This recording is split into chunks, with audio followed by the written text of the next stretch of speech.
Hey guys, Ryan Nelson here, and I'm finally ready to do the review on my Atlas backpack, so I figured what better time to review it than when I'm actually traveling, because it is meant for traveling. So let's go, let's get to it.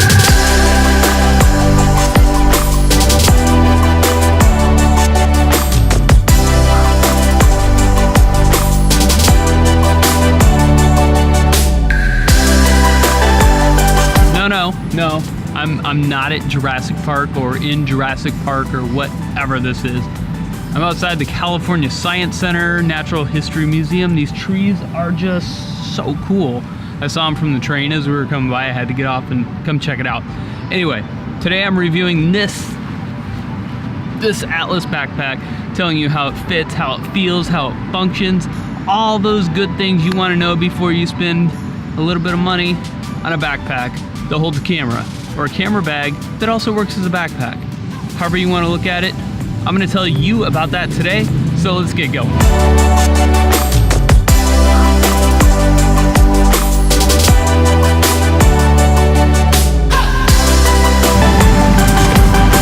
Alright, so the first thing I noticed when I first saw this pack is it's just like, it's cool looking. I mean, who doesn't want a cool looking backpack? Then you start looking at it a little bit more and you realize this thing's actually pretty well made for, it's a backpack. It's a camera bag, it's a backpack. It's gotta be pretty well made because it's gonna go outside, you're gonna throw it around, you gotta put it on the ground, get your camera out. It's gonna be pretty well made. So I said it's pretty well made.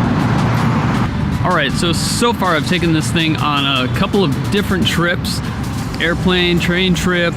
I've taken it on a few different random photo shoots around town, and I've also taken it on a rather long and hard mountain bike ride. So I think I've given it a fair shake. It's been really hot at home, so I haven't gone on any hikes with it, but I think walking around town with it kind of gives me the same vibe of what it's gonna feel like on a hike, and I like it. It's really comfortable. It's got the, probably can't see it right here, but massively padded hip belt that isn't overly padded. I like that a whole lot. The straps are good, it fits, it's got a really nice fit to it. So far it's working out really well. But there is one thing that I have not done with this yet, and that's, okay, well let me figure out how to do this without killing myself or my camera. Well, that's pretty fun. Should get around like this more often. It's nice and fast. So it works pretty well on a scooter too. I kind of figured that might be the case, but I'm gonna put my camera away before I crash and break my camera and my arm and possibly my leg and maybe my face and my new sunglasses, because I don't want to break any of those things. Better the scooter than me.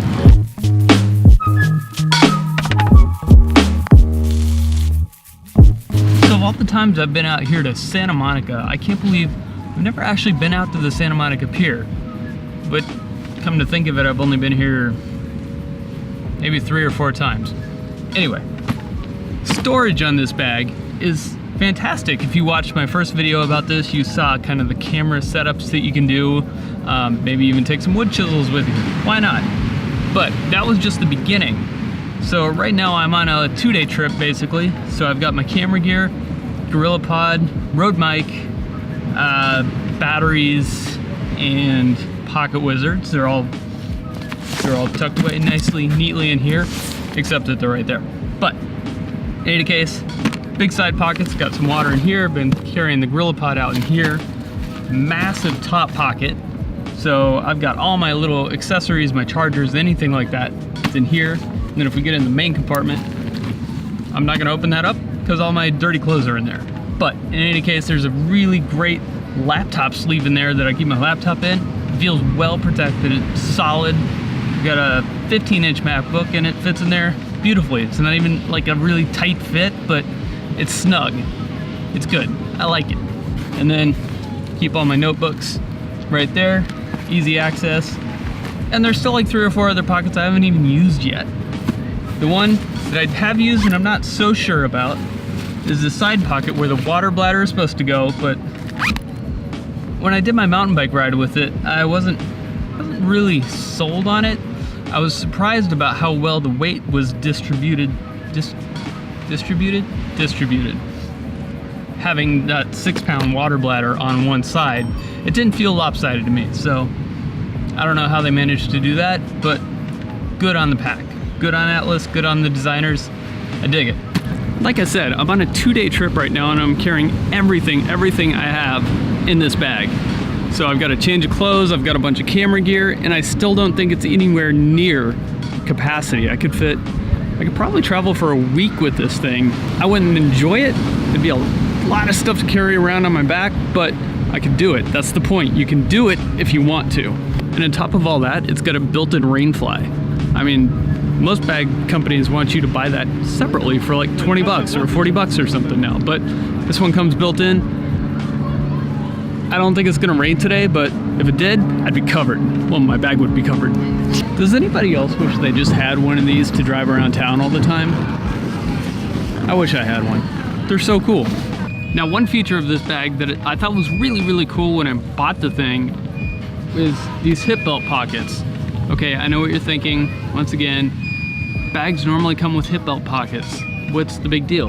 Well, check this out. I open it up, and it's crammed full of a bigger pouch. You can put snacks in, you can put your road mic in, you could put a smaller camera in it.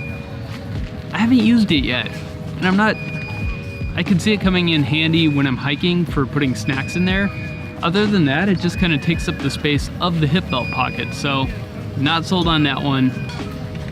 But, you know, one minor downfall isn't gonna make me not buy this again. Also, have I mentioned that this hip belt is actually removable? So if you're just going around town and you're not carrying a whole lot of weight, you can take this off, get it out of the way. It is quite stiff and it has gotten caught on a couple of seats it got caught on the train, it got caught in a restaurant seat, which, I don't know, maybe it's just me trying to be too much in a hurry, but it kind of gets in the way, but it's still comfortable, so that's good too.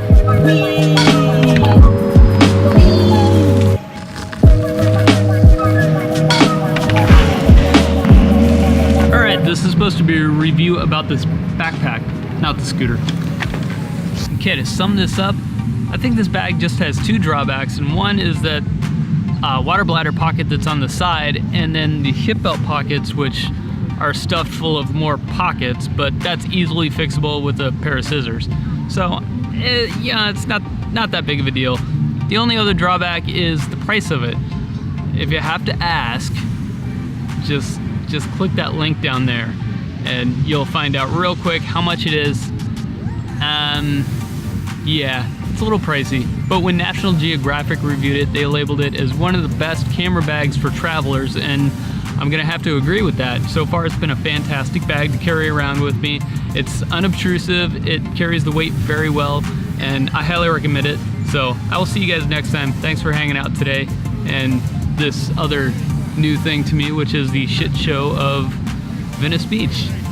So I'm gonna go explore that a little bit. Enjoy that, and I will see you next time.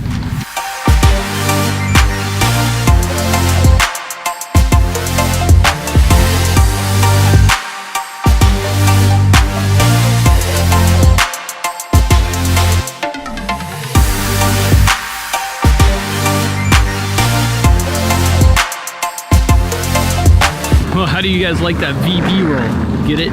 Venice Beach roll? Ha! Well, good thing this isn't smell tube, because the fragrance around these parts is a little funky. I tell my wife if I don't make it home tonight, it's because I forgot to go to the train because of the fragrances around Venice Beach. So, I'll make it home tonight, I swear.